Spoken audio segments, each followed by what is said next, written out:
Is my head cut off? That's fine. I'll just slouch. Thank you to KiwiCo for sponsoring this video. Visit kiwico.com/answerinprogress for your first month free. Hello. Okay. Take a look at this graph.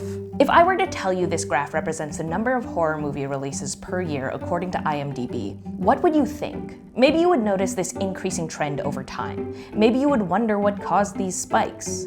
But more than anything else, you would see that the number of horror movies made increased dramatically around the year 2000. And you, being a pretty smart and curious person, may immediately start to wonder, why? What happened around the turn of the millennium that just caused this endless spooky season? And I say all of this because that is exactly what I was wondering when I was looking at this data while making my last video. The moment I plotted this data, I was like, whoa. I went onto Slack and told Taha and Melissa, look at how spooky the 2000s are. But then I was like, wait a second, am I reading graphs wrong? And then I deleted the post in shame. Because after 4 years and an expensive piece of paper telling the world, I studied numbers, I'm still reading graphs wrong. And there's a strong chance that you might be doing the same. In fact, some studies show that anywhere from 33 to 60% of the population is struggling with the skills required to read graphs. And that would be fine if it was like advanced calculus. Despite what your math teacher might say, nobody's out here calculating integrals in their daily life. But that's not true for graphs. Like 6 of the 7 most visited stories in the Washington Post's history have been graphics. And it's pretty obvious why, because a good graph can unlock a lot of information that might otherwise be trapped in confusing and unappealing text. But that's only true if you're reading graphs, right? So how do you do that?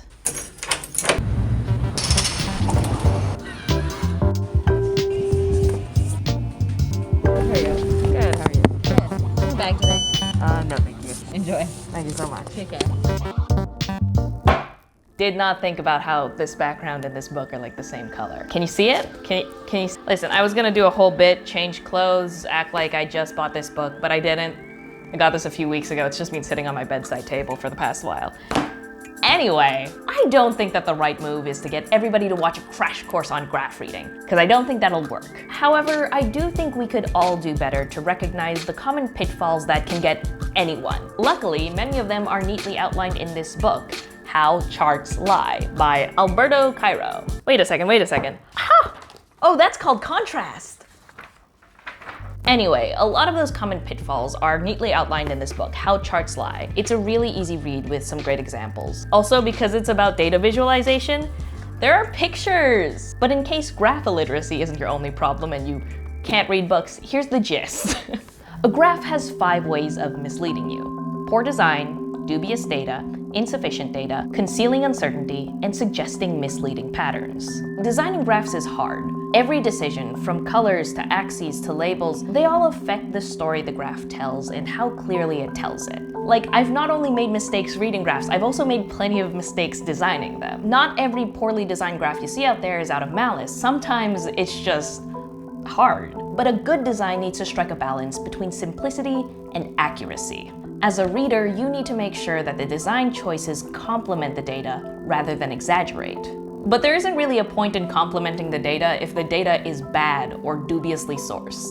If a graph doesn't have a known source, it's just a picture. To avoid falling for bad data, you need to make sure that the data source exists and that it's also credible. And if it is, you should also make sure that the data and the graph are telling the same story. That means making sure that the graph isn't cherry-picking statistics or burying an important point in a forest of irrelevant numbers. And I'm saying numbers, not facts, for a reason. Because I think that there is this fundamental misunderstanding of science, studies, statistics, and graphs in that some people believe that they present these undeniable truths. That isn't the case. All of science is about testing a hypothesis. Some are rigorously tested with consistent results. Others are garbage. But regardless, there is always some level of uncertainty, so you need to entertain the fact that with any graph, there's some possibility that the numbers in it aren't true. Finally, a graph can suggest misleading patterns. Because ultimately, while a graph can illustrate data and inspire new meaningful questions, it can also pretty quickly mislead us into seeing things that aren't there. In this book, let me find the quote. There we go, found it. Don't read too much into a chart, particularly if you're reading what you'd like to read.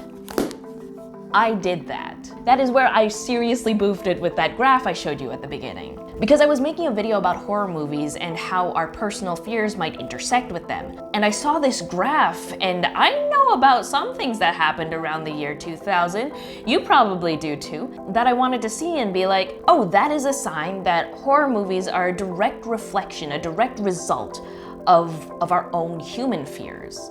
And so after the year 2000, when certain things went down, we started making more horror. And I got so excited and enticed by that idea that I didn't really stop to consider other possibilities. Because if alongside those horror movie releases, you also plot out all movie releases, you see this. There was just more movies being made. There was nothing special about horror movies. I was just wrong. I was just flat out wrong, and it's embarrassing. Like, I don't know, it just made me uncomfortable. Because I consider myself a pretty fact-based person, and the idea that I was so able to quickly warp my sense of reality to fit a narrative I believed in, that's messed up. There's a metaphor in there.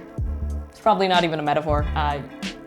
You got it. You get what I'm trying to say. It's not just about graphs. However, I think it serves as this nice reminder that graph literacy is just like any other source of literacy. It's a skill, one that we can both build on to become better, more informed people. Anyway, that got weirdly deep. Speaking of literature, now I'm just wondering if graphs are language. Can you write graph fan fiction? That's a thought. Stop. That's embarrassing. Leave your answers in the comments below. Thank you to KiwiCo for sponsoring this video. If you think graphs are a cool way of making data accessible, just wait until you hear how KiwiCo is making learning fun, hands-on, and accessible for kids. I got the Doodle Crate, where I can get creative with screen printing and design my own custom backpack. You're about to see a work of art. So in case you didn't know, KiwiCo is a subscription crate service for kids and young people that exposes them to topics in science, technology, engineering, arts, and mathematics. Each box comes with all of the supplies you'll need for the month's project. Really detailed but kid-friendly instructions. Like, look at this. Incredible. Got a chevron, sunglasses, a French bulldog. I think I'm gonna go with the chevron. It looks a little bit like the Answer in Progress logo.